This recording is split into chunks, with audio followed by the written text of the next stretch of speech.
Are you struggling for consistency in your sim racing? Does your iRating look like a roller coaster? If so, we have good news for you. The way to get more consistent is to first understand what you're doing differently than the professionals. And VRS is the answer. With our competitive subscription, you will have the telemetry, setups, tutorials, and everything else you need to fully analyze your driving. Our data packs and the ability to compare your driving with the best in the world will show you exactly where to adjust your inputs, change your driving line, and shave seconds off of your lap times. And our powerful and precise Direct Force Pro wheelbase and precision pedals are being used by some of the world's best drivers. All these champions agree that VRS hardware is not just the best on the market, it's also priced well below the competition. So if you're looking to upgrade to direct drive and the best pedals in sim racing, VRS is your answer. If you want to get better, get faster, and make it happen sooner rather than later, you owe it to yourself to find out why so many people are switching to VRS. You'll be so glad that you did. Visit www.virtualracingschool.com and learn why the best use VRS.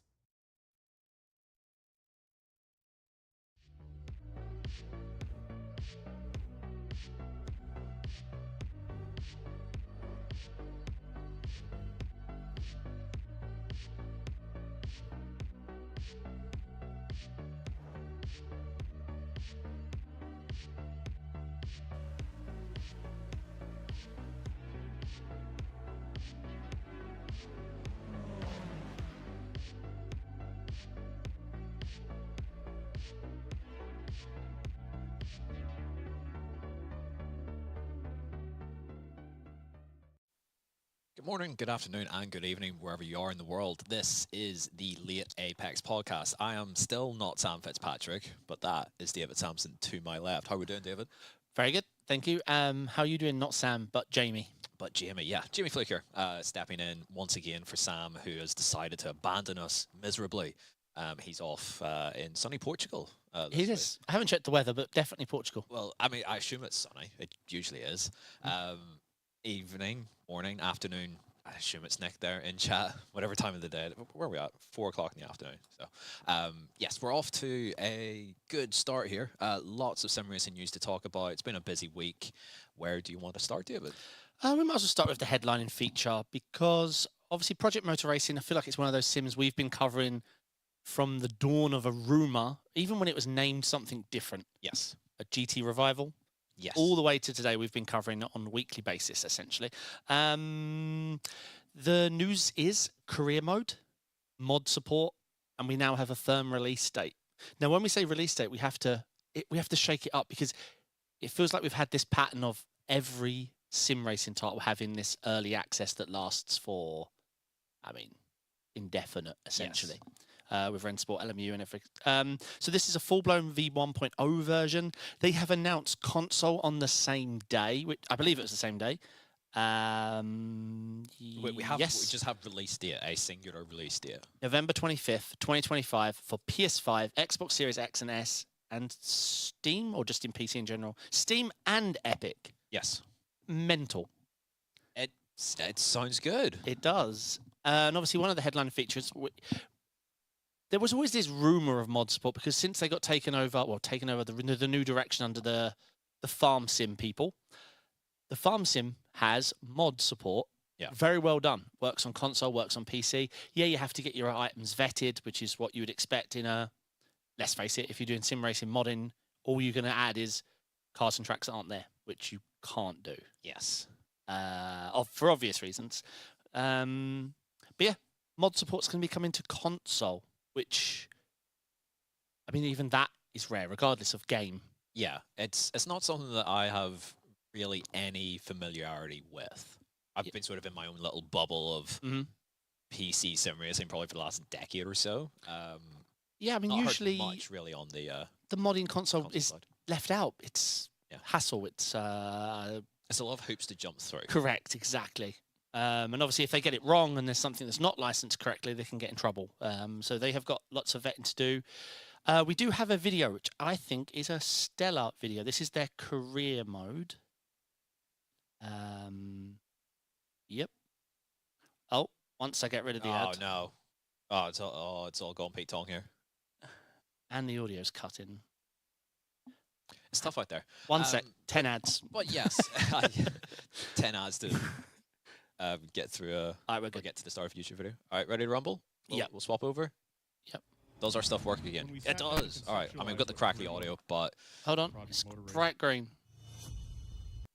it's busted. It's not busted. It's not the year 3000. That's a bit of a niche reference. When we sat down to conceptualize what career mode and Project Motor Racing would look like, our intention was to get players to think like professional racers and work backwards from there.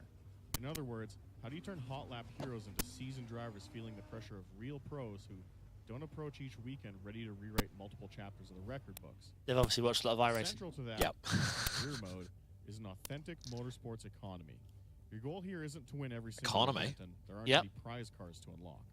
It's you But- against your and wallet in- because, and well, that's racing. Something we haven't seen in a long time. It's just an in-game currency. You don't Yeah. have to buy digital tokens. Oh, so we're not NFTing our way through this? No, it's just old school. The career mode, You'll start proper by career selecting mode. one I miss a bit of three old financial school factors. career mode. Whether you want to replicate a rags to riches story, jump into the middle of the ladder right away.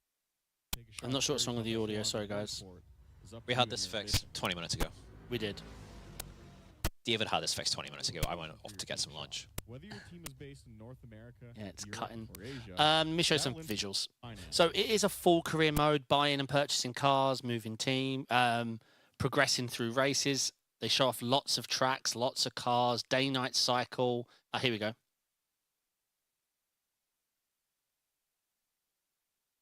Lots of fancy cars, because we were Visually worried. looks great. Yeah, we were a bit worried that these cars were going to be old school and niche, but they're showing off. GT3s. Yeah, GTPs. The cover. Oh, he's been hit. No. National going well, pal. Aston Martin. No, the graphics look good. I'm optimistic for this game. And there, here you go. This is their cover shot. Yeah. Lord Schleif, GTP, with an old school. I forget what that's called. Lister. He can't resist a Lister. Lister of not in the pictures. So yeah, PC, Xbox, PlayStation. I love the idea. Obviously, it all really more depends on how it drives and everything. But a full release with single player AI, career mode, multiplayer online, ELO, what we're used to, in-game events, multi-class racing, day-night cycles, triples, VR, a release date firm 1.0 with pricing pre-announced. Yep. It's been a while. It has been a while. It's been a really long time from we've had something as like, all right, we're building a game and you're going to get a game. Correct. Now, whether they actually deliver on it or not, I mean, this is the year of our Lord 2025. Yep. That doesn't happen anymore. We get some semblance of a demo, basically, and it's like, all right, well, you've got to pay for it up front anyway and give it maybe 2 years, and we might have it done by then, but Exactly, yeah. give us the money. If this is what it is saying that it is, Yeah, this I mean, looks like good fun. even if they miss by 5 or 10%, Yeah. as long as it's fun. Yeah. Like, if we could bridge that horrible gap between what peak is GT7 and the lowest of ours is probably like original Assetto Corsa. Yeah.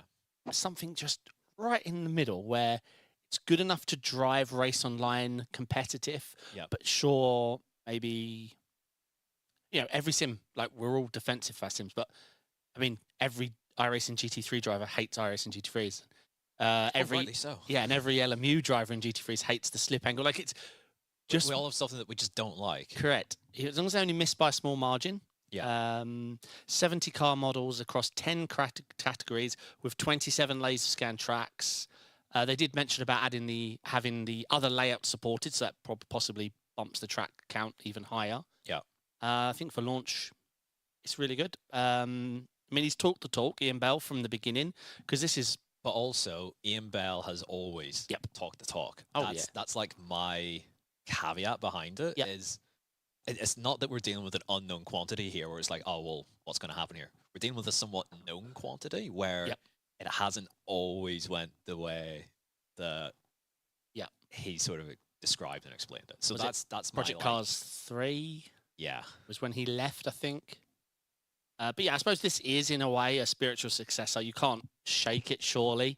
Yeah. Um, We can't knock it until we try it, and yeah, November 25th is when that looks like it's going to arrive. So yeah, we'll be interested to see. 49 quid though, all in. That's insane. Now I did read there are some DLCs. Let me look. Yeah. So yeah, the point I was going to make is, as Lexi's mentioned in chat, the ability to create liveries from point zero, from day one, day zero, whatever you want to sort of describe it. Just something that the community can like really sink their teeth into. Yeah. From a modern perspective, not necessarily new cars and tracks, obviously, for many reasons, really, when it comes to the console side of things. But yeah, being able to have a creative outlet within the sim is, I think, quite important. Yeah.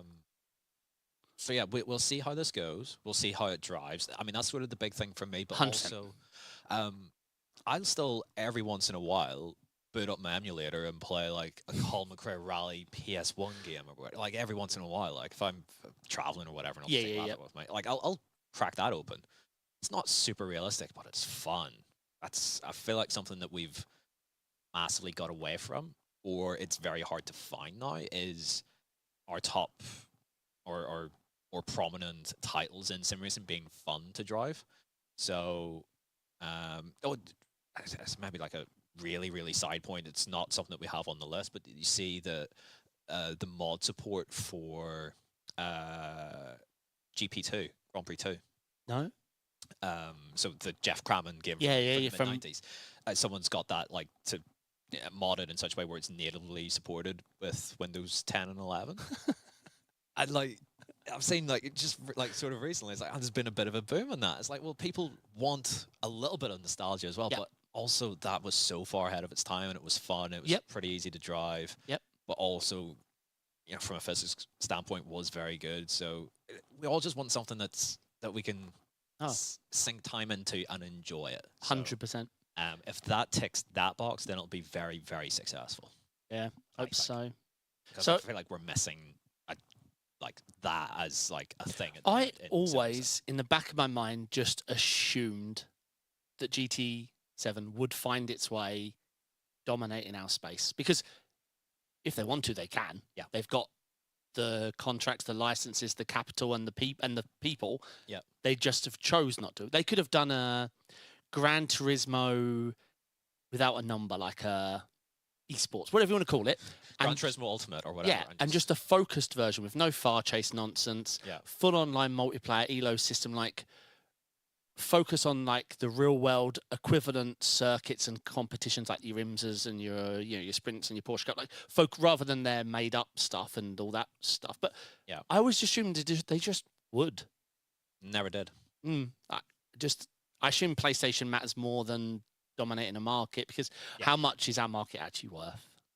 The PC segment. I have heard numbers of like what that's like. We are the niche of the niche. We are the small fish, basically, in the Pacific Ocean. That's right. If iRacing had been as focused as they are with us, as to the console users, multi-million-pound a month, right? If they could get all the console users playing with a pad. Yeah. Exactly. But iRacing, the broader company have branched out into... Correct, yeah. You know, the Outlaws game and so on. And we're still in for iRacing Mobile. Oh, yeah. No, I'm down, mate. If I'll grind 10K on my phone. Yeah, you want... I want the Porsche 137 tractor first before we get to iRacing Mobile. Yeah. That's... This appears to be the way they're going to post-monetize DLC packs, which makes sense. It's the way of... It's the modern way of doing things. They haven't listed what GTEs... it's interesting that they're... So you can get a pack. It's a season pass as well. So I assume the season pass includes all the DLCs for that year, like usual.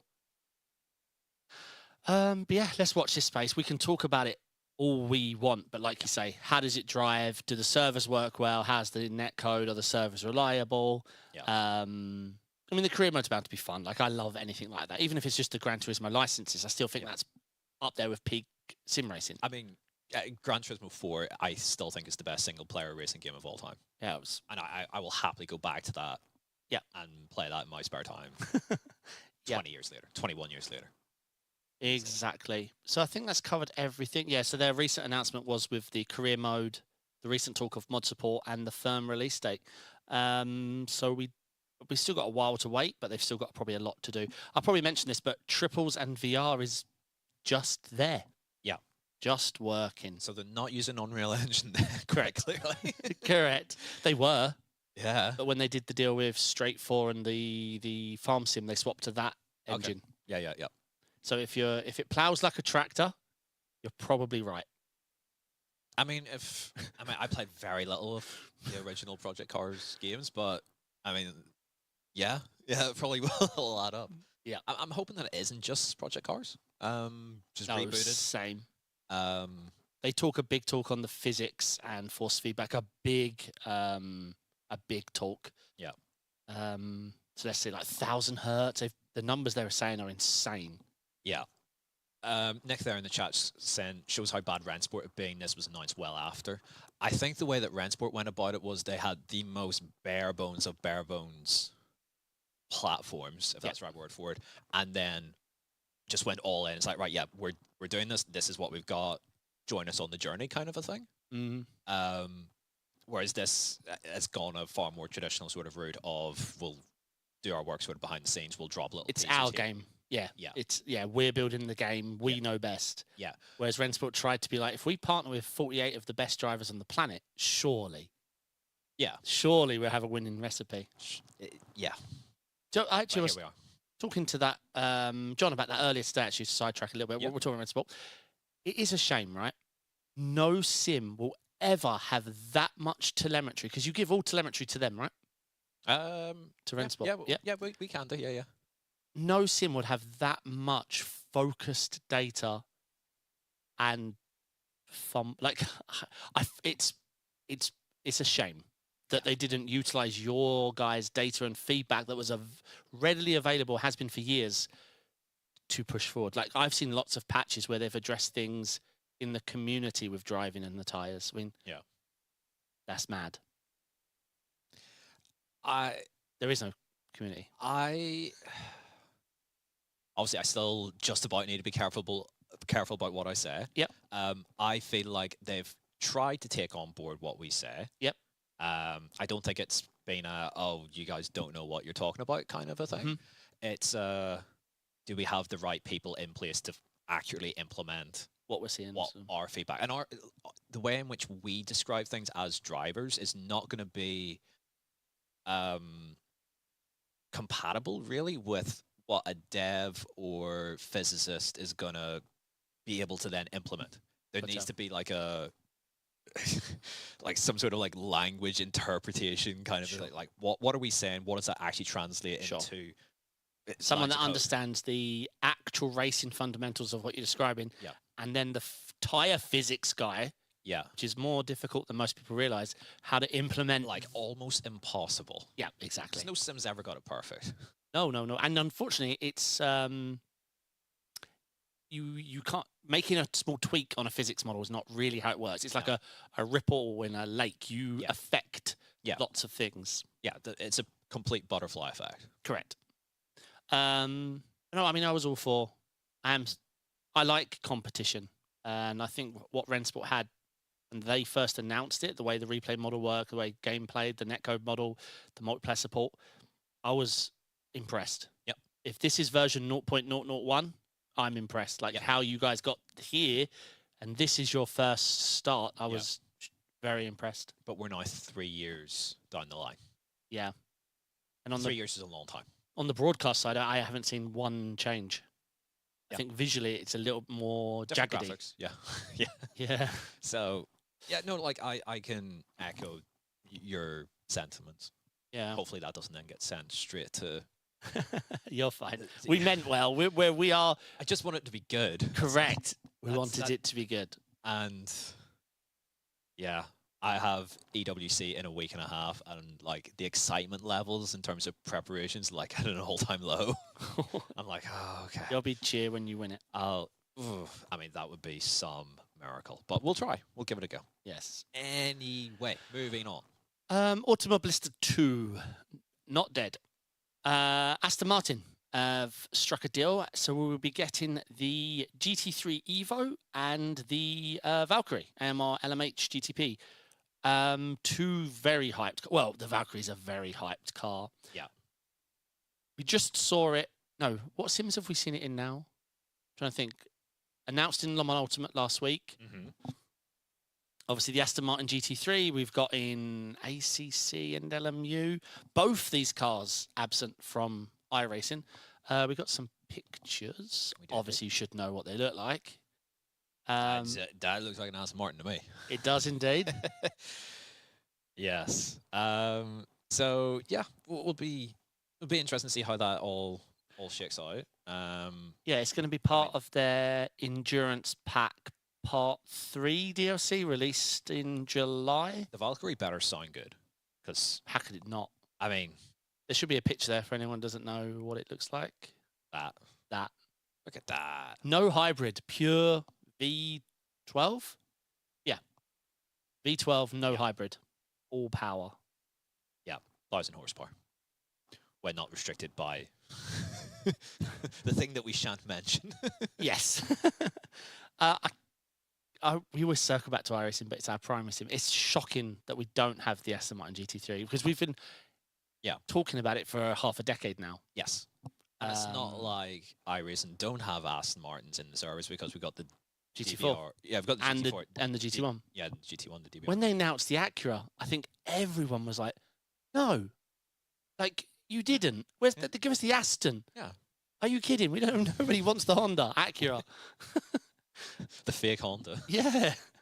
But yeah, how is Automobilista 2 doing on LFM, by the way? I haven't actually checked, because that was the problem. Is it just, I don't think the bake of it worked as well, like original Assetto Corsa. And I wonder how LFM's getting on, because LFM is ACC, right? And ACC's taken a battering from this latest update, and oh yeah, it's still there. It's still hosting races, daily races. Yeah, I mean, hopefully that's working. There was some, I mean, the AMS2 LFM bugs were hilarious, because obviously there was a few things the sim didn't do, so they rushed them. Like lone quali, never been done before. So they done it. Okay, cool. It's going to work. You could get draft from the other cars that weren't there. Oh, no. Yep. So the cardinal sin. Correct. And you know what was brilliant? At night, not only could you get draft, you could slightly see their shadow flicker in the night. So you could follow that flicker, be behind it, get draft on the straight and see them. Oh, that's not going well. No. And they had full yellow car, full safety car procedures on a 15-minute sprint race. No, we don't need that. Wrong. Incorrect. And I'm trying to think, there were other bugs. I can't even remember now. But where they'd just try and fit to the platform, it was a bit like Assetto Corsa, the original. I know ACC is great and all, but when AC got announced for LFM, I was like, if I would have never joined iRacing had Assetto Corsa had online ELO safety rating competitive daily racing. Same, probably. Yeah. I was hyped. Well, I mean, 10 years ago, yeah. Yeah, 10 years ago. In my case, but yeah. Problem is you had to download so many mods to get all of this working. Like, there was no, like, rolling start support. There was no, all the penalties with the, with actually mandating how you race and stuff and restricting setups and stuff. Like, you had to install a bunch of mods and keep the versions up to date. And now they did do a pretty good job, but there was that technical gap that if you didn't know what you're doing, it was just so daunting. Yeah. And then they started adding mod cars and mod tracks, and I was like, holy God, this is a dream. So there'll be a daily race with a car and a track that's not in the game, and the mods are already available. You click the link, they start downloading in your sim, and then you jump into a mod car at a mod track with all the mods set up to set up the race. So I was thinking, this is fantastic. Like, the idea is amazing. Yeah. But it's just too much. Like, it just didn't work. Yeah. It's not seamless. No. Seamless was an understatement. It was very confusing, very inconsistent. And there was no fix, right? Some of these mods that you're using to make it work are from 5 years ago. Yeah. Like, that guy is not helping anymore because he doesn't play this anymore. Yeah. So yeah, that's Ultima Blister 2's. Well, I assume that's not their hope. They were never founded on the idea of online competitive multiplayer. So me always referring to a sim on its popularity due to that is unfair, not necessary, but it's the universe we're in. I actually forgot about Ultima Blister 2, actually. It's been a while since I thought about it. They got the IMSA license. Oh, do they? Full IMSA license and the Le Mans track. Okay. Promising. The IMSA license is not a exclusive. So iRacing don't own an exclusive. Right. Yeah. Kind of forgot about So they've that. got all the IMSA cars, all the IMSA tracks. So you've got your Road Atlantis, your Sebrings, all the GTPs. But they've also got a Le Mans DLC where you get like the whole LMU feel. They got that as well. So I would say watch this space, but with iRacing, there's not a lot of space left, if that makes sense. iRacing's on a peak from the last year or two, I'd say. LMU's absolutely crushing and growing every day. Yeah. So yeah, it's a case of they probably needed this about 6 to 9 months ago, and it would probably possibly cook in a different way. But because everyone else is sort of doing so well at the minute.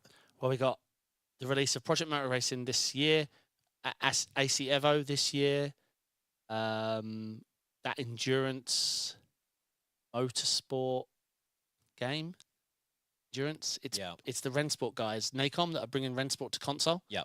They're also publishing the Endurance Motorsport Racing, I think it's called. And it's like full multi-class endurance style sim, Le Mans 24 and all that. You can drive, but then you can also press a button and then the AI will finish driving through, and you're the race engineer handling team strategy calls. And I think it looks quite fun. Oh yeah. I think last time that we mentioned this and I was sat here, I just compared that to the B spec of GT4. Yeah. Which was basically the same idea. That's how you got through. Well, that's how I got through the 24-hour races back when I was 12 years old. Yeah. Wasn't pausing my PlayStation overnight. No, I tell a lie. I've definitely done that. Next up, Next Level Racing have announced 2 new seats, the PSR1 and the PSR2. I think they are reclinable bucket seats. I love a recline. I have a recline, but it just isn't firm enough. I have the internet is warming up. Here we go. Gigabit connection, and it takes us about 5 minutes to load a web page. Ready? Yep. Bosh. So yeah, they've got 2 seats out, quite well priced. I do actually have a video. I'll skip the sound. I haven't actually watched the video, so. Bucket seat feel. Yeah. I already don't like it because they said bucket seat feel. Yeah, reclining seat comfort. Now I'm back on board. Yeah, I literally own a seat a lot like this, to be honest. Comfort fit. Oh, right. Yeah, I'm back. I'm definitely on board again. My problem is lumbar support. Yes. Oh, okay. I've never used a sim racing reclining seat that doesn't have that. You know, when you push back in it, you can feel. Yeah. Like this seats have it. That. Yeah. It's notch. A little notchiness. Yeah. And you know, iRacing trail braking is hard enough without your seat moving the same distance. So yeah, if they can solve that, then I think it's great. I would love nothing more a double stint in an endurance and then just reclining my seat and just laying there, and then being woken up by my team in my seat. We've stacked it. And you're like, oh, well, okay, back to sleep. Yeah, exactly. Haven't moved a muscle. Yep. The PSR1 accommodating use up to 38 inches and the PSR2 up to 40. The seat features immersive racing feel, supportive fit, and broad compatibility. PSR1 starts at $379 and the PS2 available at the same price. Oh, it's a size thing. Oh, okay, I thought they were different, functionally different seats. So you're telling me I lost all of this weight for nothing? Correct. Okay. They also sell a version for you and me. That's another way of looking at it. Got it. All right, in other news, this came... I mean, I'd love to say this is an unscripted show. While we were preparing the script... Yes. As we're figuring things out... This got announced. NASCAR Euro Series and iRacing have announced a partnership to bring the European... the Euro NASCAR to iRacing. Now, before you block it out... There we go. This is an exciting series. Yeah. I've heard it compared to Trans Am. Those sort of speed, difficult to drive, pure driving with no assists. Road racing. This is why I'm excited. Yes. It does mean it would be my sports car license, right? Wouldn't it? Yeah. Yeah, it would. It's not going on your oval license, that's for sure. Because they don't run ovals. What about my Formula license? Does that look like a Formula car to you? So this goes to tracks like Brands Hatch, Oschersleben. We've got the schedule. Oh, yeah. There. Yeah. We'll So this is the IRL schedule. Before anyone gets excited that we're getting Valencia. No, we are. Oh. Yeah. In addition, Circuit Ricardo Tormo in Valencia, host of the season opening NASCAR GP Spain, has been confirmed to be added to iRacing in the future. I missed that bit. Yeah. I like Valencia. So do I. I also got the email from iRacing as well, because I keep forgetting to unsubscribe from their newsletter. Because why would I be subscribed to a newsletter? But yeah, and in that it says, the Valencia circuit is on its way. That is not the street circuit. Ricardo Tormo. So I'm excited because that's a fun layout. Does it race well in cars in anything quicker than I don't know, F3? Probably not. GT3's maybe a touch big for it, but it's an iconic circuit, so it should be an iRacing. My only worry is Brazilian stock cars. That was a no assist, high powered, difficult car to drive around road circuits. Yeah. How do you think it will compare to Brazilian stock cars? Oh, this. Well, I don't know. It's weird. I was disappointed that the Brazilian stock cars didn't take off. Same. I did 2 races in week 13 when it came out. Haven't touched the car since. Thoroughly enjoyed it. I enjoyed them as well. My 2 races in the car. Brilliant. I had a cracking battle with Yuri Kazdorp. It was fantastic. I really liked the cars. Yeah. It's a crying shame that it was dead on arrival. Basically. So yeah, that's what I'm asking. I can't think of an iRacing series as closely matched to this as that. It's such a niche thing as well. Now, to be fair, a lot of us who have a road racing background and we see a road course on NIS fixed or something like that, we'd be like, oh yeah, we'll have a dip at that. That was back when, at least whenever I used to do that, that was stat padding for my oval license.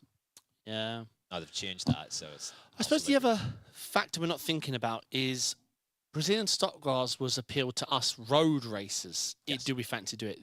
If this brings the oval community over to do, it could be busy. If the oval boys want to drive their cars in a series, Casey Cohen's going to eat this up. He's going to be rapid. Probably, yeah. Or a Bobby Zelensky or a Yes. Parker White or Yes. the sort of Stephen Wilson even has got very good at it. So Yeah, I like the idea of this. So do I. It's very much my kind of driving as well. Cars that are very quick in a straight line, very bad at stopping and don't look like they're particularly good through the corners. It's my idea of a good time. I don't like the cars that stop particularly well. But yeah, that looks interesting. I think a lot of that has stemmed from, and I think it is mentioned in here somewhere. It is between the 2 pictures. Is it? That's the one. Yep, Garrett Lowe. So Garrett Lowe drives for BS Plus competition. He now drives in the Euro Series. So, he drives in the Coke Series or in iRacing. So there's a nice little tie-in there of how that's probably all being facilitated, and yeah, I'm excited to see what it looks like. Is it going to be popular? No, because you can't shift people away now from GT3, no matter how good or bad it is. Like, Exactly. people will drive GT3 and complain about it. Rather than drive a GT4 that's fun. Yeah, or just anything that's fun. Yeah. Because that's where everyone seems to be, even though they're Smurf account. Paul in chat mentioning, just want to mention there is a different 250 horsepower less, I think these cars have, and the chassis is lighter. Yeah, so it makes it a bit more palatable for road courses. Yeah, because I've done laps in the is it the Cup car, the one the eNASCAR's guys use. Yeah. They were going to Interlagos, so I thought before I cover it, I'll do some laps. My. Yep. You have to really brake early for T1 a little bit. Oh yeah, yeah. And don't brake too hard either. No. Pit entry, I don't know how the boys do pit entry like that, like the way they do. Yeah.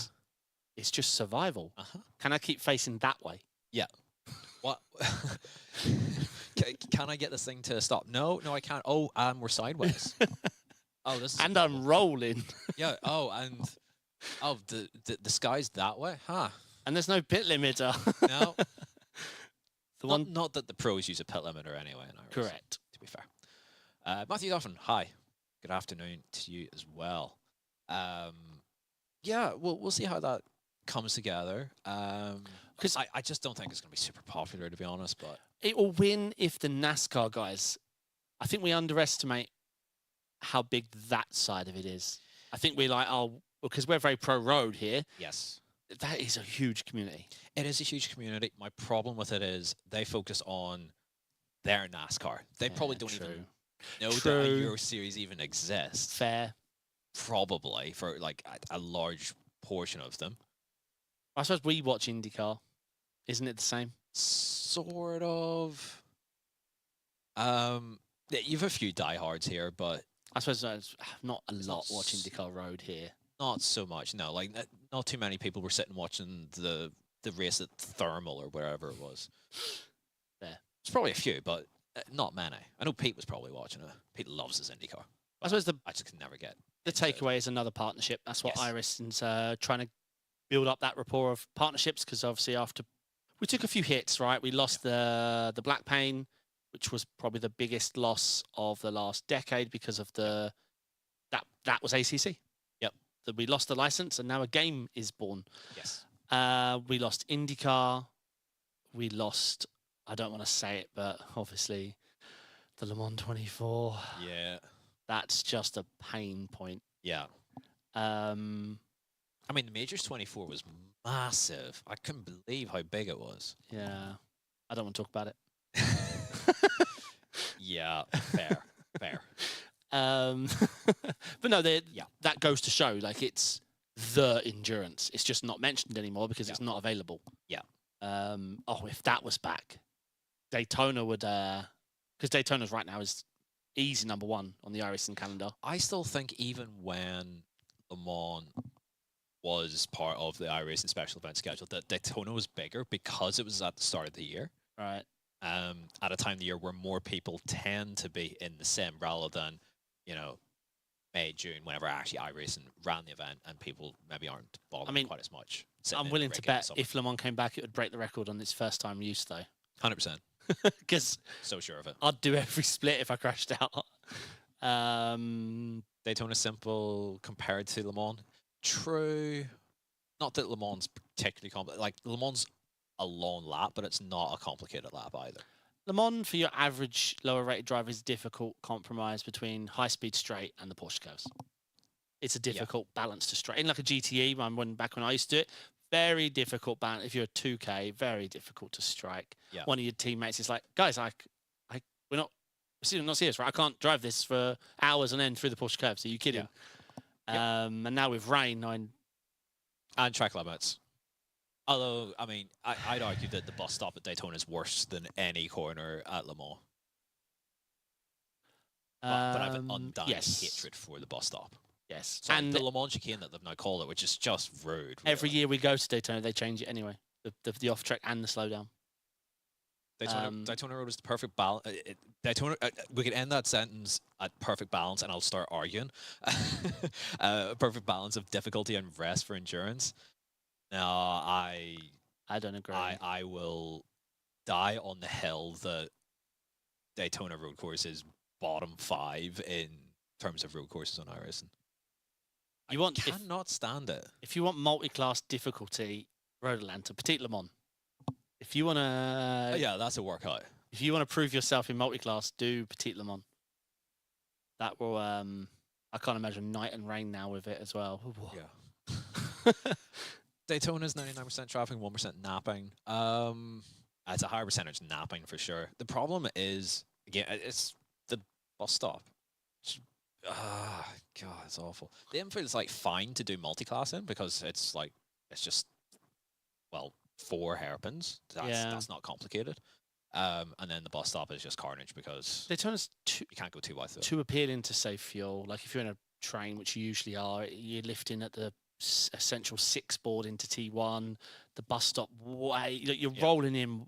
I mean, we used to clutch in so early.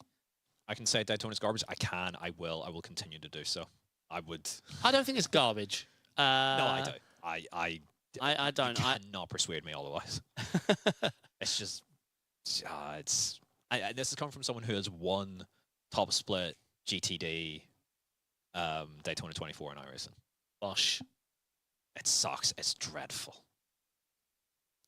That is the least fun I've had winning anything ever. When we did the 24 hours of bump draft. Oh, yeah. Oh, like I was bored out of my mind. It's like, all I have to do is just not crash into my teammate ahead of me. Oh, yeah. Right? You guys were rolling out of the bus stop, right? And then the car behind would push. Yeah. You must have been because you got pushed so early. Yeah. Oh, yeah. Like we weren't. The idea was just get hooked up early so the car in front just doesn't come off T6 that quickly. Job done. Need to update Daytona with all asphalt for the bus stop. Yeah, true. I've recently been big on the updating tracks and refreshing everything, so I'm surprised that's not on the list. But I'm sure it will become January, or at least for the 26 season 1 build. I'm sure they'll have something for that. Ken said, "My new favorite Apex driver." Sorry, Samps. We have to battle it now. Daytona slander is welcomed here. Yeah, no, I agree. I do agree with your assessment on the endurance level not being as appealing as the participation gives it. Yeah, I don't think it's trash. I've never thought it was trash track. I just don't. You go there. What you practice and what you actually do are so different at Daytona. All you're doing is fuel saving, to the extreme. Even a hot lapping around there gives me zero joy. And to be fair, that's what I base a track on. It's how if I'm going to put a lot of time into it, I better enjoy hot lapping it. Sure. Daytona hot lapping is no fun, especially if you're doing setup stuff as well. It's oh man, yeah. Or the worst of it was, in testing to see how triple stint tires worked.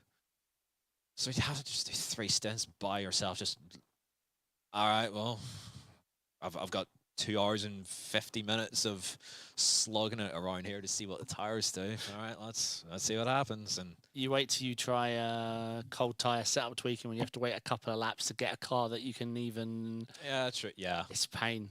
Yeah, really. I'm not looking forward to that world again. Yeah, and Daytona the first horseshoe is so difficult on pit exit. On pit exit, you actually don't want to turn. I caught the opening round of our GT3 trophy, our GT3 trophy. So it's not done in the studio here, but we are still running the series. Lap 1 was sketch for quite a few people. There's a lot of people just dropped it on their own. Yeah, you can't feel it. Yeah, and there's no saving it, so you've really got to And the problem is, you're pumping. Look silly. I think. And I don't think it's right. Yep. Because we don't have enough time to get the tires. Correct. That's the unrealistic part. 100%. Yeah. How have we got back onto GT3 tire? It's not in our list of things. It's a loop. Any tips for Watkins Glen this weekend? Yeah, we'll sidetrack. Why not? Running the 911 GT3. Okay. Bold choice. Make sure you got some reasonable wing angle on that car so that it's got some stickability. I still think the what's the bit after the chicane, the right-hander? Oh, the carousel. I still think the carousel put 2 tires on the inside curb to get hooked and pulled. I think that's still a thing. Never done that, but we'll see. I'll teach you one day. Yeah. I'll get my notepad out and see how that goes. Tips in general, though, especially as you are in the slower class car, if a prototype is going to send it on you, let them do it. Don't get embroiled in but you're wrong to send it here. Like, you can be wrong and then fenced. What good's that to you? I mean, sometimes, especially as the slower class car, those guys are going to bully you. You kind of have to accept that. 100%. If you give those guys space, okay, chances are they might take more chances in the future, but if you make if you're going to, like, defend hard against them, which you probably shouldn't, but if you are going to do it, you need to do it, like, from the start, and everyone in your car needs to sort of be on that strategy as well. Yeah. Because prototypes will just see the car as like, oh, that's a car that gives us trouble. Maybe we'll do it slightly differently. But as long as you guys are all on the same page of how you're going to approach it, and I would generally advocate for give them a wider berth, because, you know, they might get it slightly wrong. And if they do, then you've got an option. Like, you can still try and bail out of it ever so slightly. And what you said was right about don't be right, be alive. Yeah, be alive more than be right. You see it all the time. Someone like, oh, this guy's going to not wipe me out. My God, he's going to catch me in this corner. He's going to wipe me out. He's going to wipe me out. Oh, I get wiped out. Oh, then they blame the other driver. Yeah. Well, yes, but if you were so enlightened, yes, why are you dead? Yes. If you are all knowing, yes. how have you ended up dead? Like, what? Yeah, don't be right. Yeah. Be alive. Yeah. Sometimes you got to just, cut your losses, right? All right, well, someone's just going to send me from, last week. They've already made that decision. You still being in the right isn't going to make them change their mind. So, keep yourself alive. One tip I just thought, the uphill right-hander, keep the gear. Don't be tempted with the second gear nonsense. It might feel good once or twice, but all you're really doing is making your car loud and ripping your tires. Yes. Try and keep the third gear. It'll be understeer, it'll be awkward, but if you practice it when you're doing a full stint, your tires will be lovely jubbly. Exactly. All right. Moving on. Just a small story I picked up on at last minute, wandering in here, and I added it. Since the Corsair takeover of Fanatec, Fanatec are selling their products on, pause for effect, Amazon. Like, actual Fanatec selling through Amazing. Amazon. Breaking story. Stop the press. What? I said amazing. Oh, I missed that. Damn it. Sorry. That's really bad, but I'm happy with that. My brain's still working. I slept 4 hours last night. So it looks like it's just UK and US. But yeah, I think it's definitely a shift on how they've worked in the past. Yeah. I think it should have always been like this. But Fanatec, obviously, as we know, and they did it successfully. Let's not beat them. They wanted an ecosystem. You buy from Fanatec, that Fanatec product fits a Fanatec, and then you want a wheel rim that's a Fanatec, and then if you want to plug your pedals in, it goes in your Fanatec. Like, I got their mission. I'm surprised they haven't got, like, racing socks that are Fanatec. Correct. Or shoes that you can only use the shoes to fit in the pedal slot. Yeah. To use. Oh, it's like a cycling shoe or something. It's just bolted into the They went full on the ecosystem, and I mean, let's be real, it worked. Yeah. Until it didn't. Yep. They crushed it. I mean, there was a period in time where they were the only name we said if you wanted something. Pretty much, yeah. Direct drive. Before the direct drive craze sort of kicked in. There was, which was like 20. I want to say it got like properly mainstream in like 2018, like just before COVID, I think it. Yeah. Had it like kicked in at that point. Everyone had Fanatec. Everyone was moving from a Logitech or a Thrustmaster. Yeah. Fanatec was your logical step. I skipped Fanatec entirely. I went all in. DD2, CSL Elite load cells, something wheel rim. There's so many names. But yeah, obviously we already know what happened. But yeah, seeing them on Amazon. Thanks, Yannick. Thanks, Yannick. I have to say that on every stream I'm in. Yeah, so a good shift. We'll see if this works for them. I mean, it can't be a bad thing unless the deal that they've got's terrible, but yeah, as I said, just a small story. Bit of a bigger story. I haven't actually read up on this, so we're going to have to ad-lib on the go. But the FIA have... We heard rumours about this, I swear, a couple of weeks ago, or months ago, rather. But the FIA to include sim racing in the International Sporting Code. So... Yeah? Yeah, I don't... That's sort of my immediate reaction to it. Yeah, Overtake GG have done an article on it. But yeah, in an effort for future generations to get involved in racing, the FIA have announced that they're going to be adding a dedicated regulatory framework for esport events. Yeah. Good luck with that. Essentially, the race, they worked closely with Motorsport Games, with the Olympics events we had. So they've worked with, before, Gran Turismo, Assetto Corsa, Competizione, and iRacing. The ACC iRacing event, was that one in, I want to say Spain or Valencia or... Yeah. It rings a bell, yeah. Then obviously Gran Turismo at the Olympics. Yeah. Let's see. I mean, I assume it's just a... Maybe we have to wear a seatbelt. A baseline for how they will structure the rules going forward. Obviously, they've probably seen these events, you know, the Saudi event for 1 million, Esport Olympics. I'll be interested to see, because I work closely with Motorsport UK. Yeah. I want to see how this all funnels down. I don't think we're going to see anything for years, but I think they just want to get a base platform in as a foundation for future events and how they guide rules in the future and how they... You know, we're seeing again, the other thing they're probably worried about is this transfer of sim driver to real life driver at a young age. Yeah. How that transition's handled with their mentality and stuff. You know, we'll see. But we don't know a lot on that. Overtake GG with a really good article on it all. Yeah. Bluntly, yes. I don't really see why we need the FIA meddling with sim racing. I think it's just for the esports event side. I don't think they're going to be watching streamers be like, hey. Me that. Oh, it's just a light change. Oh. Well, it's not on camera, so it's all right. Yeah. So I can't just rip into Mohammed bin Sulayem then. I can't just make that like my hobby. Max does, and he's doing okay. True. But it's Max. He can get away with anything at this point. Did I see him slap his hand away? He went to say something. Max just pushed his hand out the way and carried on walking. Rightly so. What, the head honcho of makes all the rules. It's bold. If I was in his position, I might. If I was in his position, I would. He reminds me of us GT3 drivers. He does the thing he's hating every day. Yeah. And then comes back for more. Yeah. You can see Max's happiest moment is when he's finally leaving. I think he classes it, this split 2 race is done. Yeah. Gonna go home and play something fun. Yeah. I mean, it was on iRacing. It's probably on iRacing today. Yeah, all day yesterday. Just I saw Paul in chat racing him. Yeah.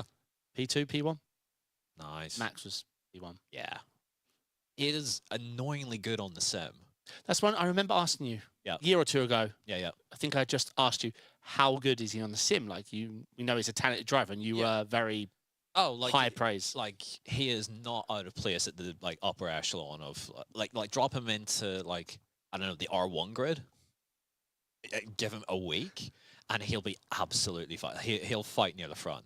That's mad. I don't know if he'll win for sure, but he won't be far away. Yeah, it's really impressive. And considering for a good chunk of us now, it's our full-time job, and he just dips in and is like, all right, lads, what's the track and what's lap record? It's just exactly.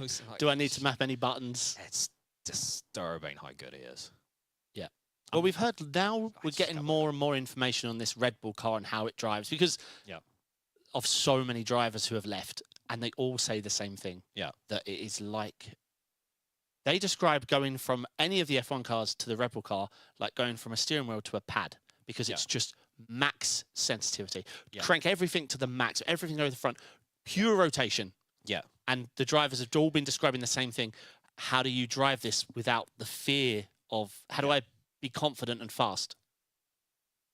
Well, Max has been on iRacing in some capacity for as long as I have. He's been on a sim as long, if not longer, than I have. And he has that sort of natural gift and talent, obviously, in the real world. He has, though, the lack of fear that we have in the sim. So in the sim, especially for, like, actually most people watching will know this, but if you bolt an esports setup onto it, it's wicked loose. Sure. That thing turns without you even having to like touch the steering wheel. Like you look at the corner and it goes in. Yep. For the majority of us. No, I'm slightly less inclined that way. That's maybe why I've not like demolished the top end of anything ever. You haven't done bad, sir. I've done all right, but I feel like the further I go into it, or the more time I spend in it, the less I like a car on the nose as much. But when I'm at my quickest, it's when I can get the car on the nose and I'm comfortable with it. Gotcha. Being comfortable with it is something that takes quite some getting used to. Max can do it immediately. That's the thing. Like, if the car is like snapping on him, all right, he might struggle for a few laps. Like, the amount of times we've seen this in Friday practice where Max just doesn't have it totally dialed in, the car doesn't look great, but he's still getting a good lap out of it here and there, kind of a thing. And then come Saturday and Sunday, like, the car's competitive. Meanwhile, his teammate, and that's all of them since Ricardo, without fail, all of them, just cannot live with him. Yeah. The only time where they end up succumbing in Q3 to the pressure and fear of it. if they even get to Q3, Fair. which is where they're at the minute, where that's not the case. The only time actually where Perez was remotely competitive was when the car, When Max was complaining, it was full understeer. it's full understeer, and Checo could then actually drive it, and he could push that, Yeah, he yeah, could yeah. extract something out of it. So, yeah, it's crazy there. Sort of the talent that he's got. Yeah, that's amazing. Yeah, that's what we forget. The F1 drivers aren't allowed much time in the cars. True. And that's where, like, Max is one of one. If the car is even remotely dialed in, lap 1 of Friday practice in FP1, he is 1 to 1.5 seconds clear of everyone. Yep. It's disgusting. Yep. That's why he is. And I'm not like a massive Max fan. Like, a lot of his on-track stuff I'm just not for. But in terms of ability, he is the best I've seen, and it's not even close. Correct, yeah. Better than Lewis, better than Schumacher, better than Vettel. I mean, Vettel shouldn't really be in that discussion, but like, of the three big names of what I've seen and I've watched a lot of, it's Verstappen, Schumacher, Hamilton in that order. Fair. Pretty clear. Yep. You put the three of them in their prime against each other, and that's how it shakes out. I feel, as we're on this F1 discussion, let's stick with it. One thing about the Schumacher era that we forget is he was a generation change. Yeah. F1 drivers were older. Fitness wasn't a high requirement. They just were, F1 drivers as they were. Schumacher was the first real driver to come along and treat it like a sport. Yeah. High focus, high fitness, high prep, mental preparation. The works. He adapted fast. He was brave. He was smart. And I think he changed how teams went racing with their drivers. I think the age ages started to fly down. People started to realize that there's something to this. Yeah. 100%. Schumacher was a trendsetter that way. Back, I suppose, at a time when it was easier. There was, I wouldn't say low-hanging fruit, but there was definitely a far better way to go about it that people hadn't quite tapped into, that we don't see as much now. For sure. But with Max, he's sort of driven forward get young drivers into the sim ASAP. Yeah. He's been a massive driving force for that. Yeah, it's got to happen, especially with, as Teague mentioned, you don't get long. Yeah. And now that means you've got You don't even have a lot less to to test. prove. Yeah. You really get a couple of laps, if we're honest. The guys with the telemetry, they already know if you're possibly staying or not. Yeah. You can see it in your traces. Yeah. You're not going to... immediately. Yeah, exactly. Sorry, that was a bit of a sidetrack. No, But me and Sam do F1 talk at the end of a podcast. you dance around it, and by the end, you're just yabbering about it. Watkins Glen 6, that's this Yes. weekend. Apex fielding teams? Yes, we're fielding teams in GT3, GTD, what are we calling it? GT3? We'll just say Yeah. GT3 because we're not at Daytona, so it's not GTD then. That's the way I sort of Correct. look at it. And then GTP as well. So we've got a mix of the two. I don't know the exact lineups at this point. I'm not even sure No, what that's the guys do. And I don't know what cars we're driving in. I think we've narrowed it down to probably 2 at this point. Again, I'll share exactly what, but looking at final BOP. Bring the setups up on screen. Yeah, here's all of You're it, not guys. driving, yeah. I'm not driving, who cares? We could discuss the suspension and discuss why we think that will work. Yeah. Actually, it's probably a question then for you, because you've probably got now much more experience of it than I do. How has the updated tyre on the GT3 how's that shaking out now that we've got a week and a half into in terms of the racing, in terms of opening lap of races, in terms of qualifying, stuff like that? So, yeah, if you'd have asked a week ago, I possibly wouldn't have been able to answer because all I'd done is super focused on minimum wing. Yeah.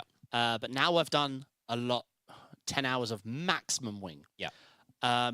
It is pretty amazing the aero shift now and how you look at it. Before, it was just like a skill thing. As you know, minimum wing was just you can hang on to it with skill, but with min wing, you now have less aero than you had before, and max wing, you have more aero. Yeah. Does come with a lot of understeer. I think setup makers really need to. I think that's going to be their primary focus on difference. The cold tyres is brutal. In qualifying, I am just double outlapping. My first one is just a banker. Yeah. I've seen drivers get close, and it is impressive that some of these drivers at Daytona were like 1/10 and a half, 2/10 off their main lap on lap 2. I'm not. I'm like half a second at best. Yeah. But I'm also nervous about overheating the surface and having a cold core. Like I'm worried about making the situation worse. Yeah. On lap 2, I know something that could maybe fix that. on lap 2, you have the car, you have the pace. You do have to be careful because it will have that slight understeer left. If you overdrive, you'll get this awful snap. Yeah. That you can't really detect or save. And I've tested most of the GT3s now. Yeah.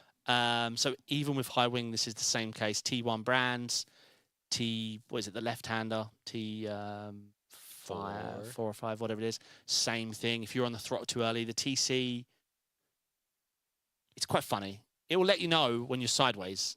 Like it's going to help save you. It's like, stay out of it. Yeah, You're late. Leave me alone. Yeah. It's difficult. At the start of the race, you're seeing it a lot because people just forget. In qualifying, it's just them. They're focused. They do the double out lap. They go for a push lap. They make a mistake. They make a mistake. In practice, most people are just getting the cold bit done and locking in with an active reset or something. So at the start of the race, once that adrenaline kicks in, T1, we're seeing a lot of mistakes. But that's also enforced by taking a tighter line into 1. You're now... you don't have you've got a lot more wheel inputs, and you come off the corner, you start applying the throttle. And it unloads, and away you go. Completely unloads, and again, back to that same, you don't really feel it, and you can't save it. Yeah. And the TC isn't well. I haven't driven a GT3 in where I'm just going to tell you how I feel. I don't feel like it's working very well with the cold tyre because, especially if you're more of a rookie driver, just getting the car going. Like, the TC is just going insane with the cold tyre. Yeah. It probably does more harm than good. You feel like you should be able to lean on it, and you can't. You can't at all. It will spin you, and it will stop you from spinning, and it will cause problems. Yeah. A bit like how we had it in the wet when we first got the rain. Yeah. Same thing. It's the TC in the high-speed corner at Bathurst, up at the top of the mountain. Yeah. It's the TC that will kill you, Yeah. not the rain, not that puddle. If you engage the TC while hitting a puddle, you're going to die because it's killed you. Yeah. Because you can't save it. Correct. There's no saving the car once the TC's engaged. Yeah, exactly. It's a bit like when you have dropped the car and you're sliding, and the ABS kicks in, and instead of predictably sliding along the track, you go that way or that way. And, people go, oh, well, why didn't you hold the brakes? But it's like, well, I did, but ABS. Correct. Same sort of idea. But yeah, so I think we thought it was going to be easier.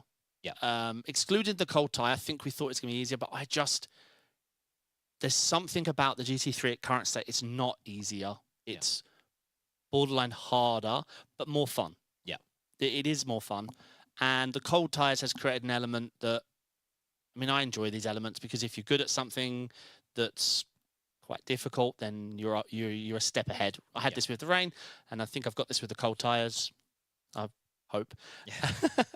But let's see.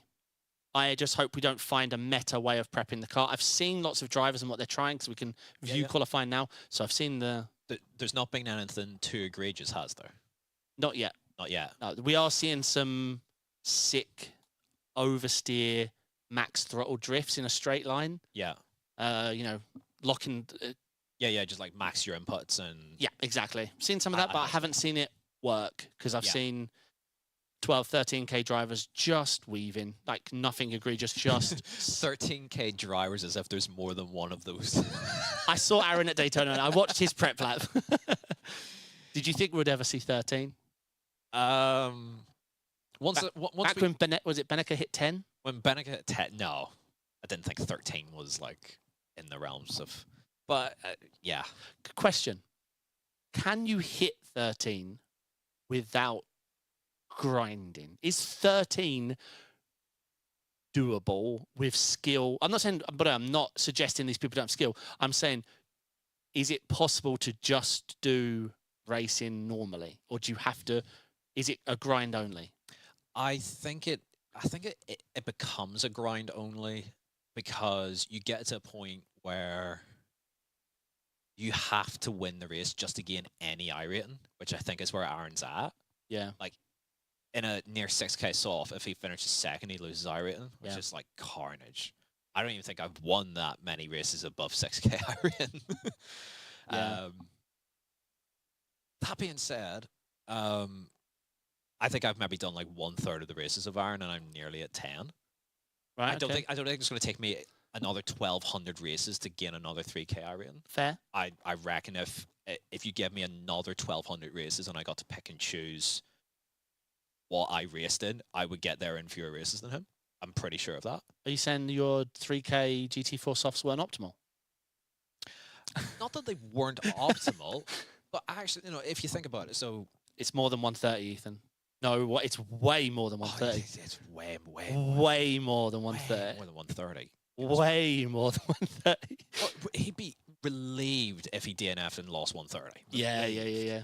I lost 120 something earlier in the week, and the most I've lost was 167. That was back when I was 5K. Yep, I think I've lost about the same. I told you it was Zolda. I just jumped into a fry fix. I had really good pace. Like less than 2K soft, and if it goes, 167 down the drain. I feel like I mentioned this before. Yeah, I think we had this exact conversation. Yeah, we've had this before, but in Aaron's position, I mean, that's why, again, like these guys have Smurfs as well. It's like they're like, what's the fun in like showing up and I have to win the race just to gain 5 iRate? And like, what's the point? Sure. But then what's the point of grinding so far to get to that where like it can't be fun, it can't be enjoyable. Will he stop? Can he? Is he going to look for 14? Of The only way he gets to 14 now is if he needs. I mean, obviously this tire boom may have helped, because we need the bigger. You need the drivers. We need you guys to stop doing Rennsport. I mean, that'll happen at some point. At some point, I'll get around to getting to 10K. It'll be the slowest road to 10K that has ever existed on iRacing, because I still think I'll take longer than Mitchell ever did. Mitchell's been on service a good bit longer than me, and he took 11 years, I think, to get to 10K. Yeah. I think that'll be roughly where I'll be. So I'll be 11 years in iRacing in October. I don't think I'll... can I get to 10K iRacing by early October? Yeah. I reckon so. I reckon it's doable. Just rock up to one of the pest tracks in your P-Cup. I've seen Johan... I can't drive that car now. Well, I've tried. I did the area group coaching for week 1 at Spa.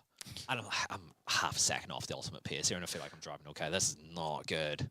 I know what I want to do. I just like the car's back to being really touchy on the brake, where like anything more than like 60% brake pressure, unless you've taken 200 meters to get there, it's like you're just locking a tire. Yeah, I remember Johan. I did Zandvoort all week in Porsche Cup, and he was doing. I was doing it all week. I'm a streamer, and he outraced me, did more than me. Yeah, and just pole win. Zandvoort's a brilliant track. Actually, so back to sort of the slightly earlier topic of, well, what's the best way to sort of gain iRating, or like, do you have to grind? If you want to gain iRating, if you want to farm iRating, everyone said, oh, we'll find the big softs and do like Daytona or a Monza or a Spa. No. If you want to gain iRating, find a Ferrari fixed or something that goes off like every hour. And it's not super popular, but softs aren't like dreadful. Not like dreadful. VIR, Zandvoort. Yeah, you're tracks where you can't overtake, so you just stick it on pole and you go and you just win the race just on. All you have to do is get through the first 3 corners and you're good. That's how you gain iRating in this game. The only bit of all that I'm lacking, because I've tried all this, is the talent and the pole. As soon as someone shows up that like even remotely threatens you, go back into hiding and find something else. Chess. Find chess. Find some 400 ELO scrub to beat up on. Yes. Correct. Ringmeister. Well, that's a weird one. You need to literally be a Ringmeister to like farm that. So I couldn't do it. I'm terrible around there. For my relative skill level, for my iRating level at 9.8, whatever, I'm dreadful at Nords. Top Split Ringmeister always does have one of those people already doing it. If you're always going to find a GNG driver or a Williams Academy driver, like you'll find someone farming, farming Ringmeister for obvious reason. It's a skill. It's a high skill track. Don't want to farm. Correct. Farm things. Farm like a GT Ford Okayama or something like that. Oh, yeah, a free track as well helps. So like a Summit Point or a Summit Point, an Okayama, Alton Park's actually a good one because that's free now, isn't it? Yeah. So find your, like, practice it plenty and then rock up start of the week and just batter people. And as soon as someone shows you any resistance, then bail out of it. That's how you do it. That's how you farm and grind. Yep. And yeah, it's all about just minimizing risk. For goodness sake, another great one. Indeed. All right, I think we've covered everything twice. Yes. Exciting. I'm excited to get my hands on Project Motor Racing.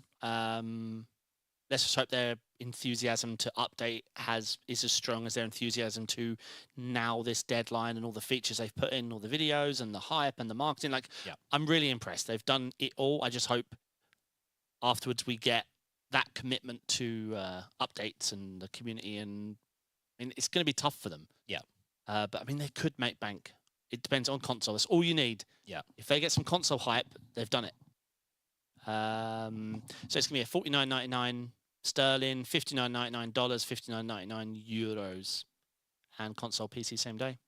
I think that's everything. Quite a long chat, but then again, we always end up chatting. We haven't broken any records though today. I'm pretty sure we've only gone 1 hour 15. I think this is the 3rd longest ever podcast. That's not a bad achievement. Yeah, that's not bad. And I feel like, you know, if we'd centripetal, farming centripetal. I think I'd lose the gamer muscle there. Yeah, laps I've seen him do there. Yeah. I don't even know it. I don't even know if you're meant to go around right or left. Left. Okay, I'm bad then. Yeah, I've done some slip ankle test there once upon a time. It's good fun. Yeah, so thanks for watching. We'll be back in a couple of hours. Yes, just over a couple of hours for ARA Porsche Cup. Where are we this week? Zolder. Nice. Yes. That has Sam, our absent overlord, has decided that Zolder is the next round of the championship, so that'll be this evening. Very much looking forward to it. It's usually very good racing. Porsche Cup and the TCR have been mega this season. Yeah, I'm sure there's other things that I need to shill, but I'm stepping in and just guessing. So, you know, we do the same stuff every week. We host loads of other series. So we got RL GT3 Trophy as well ongoing. That's on a Tuesday. Yep. Plenty of stuff on AR TV. All the time? All the time. Loads of stuff. Can't get enough of it. So we'll always be about.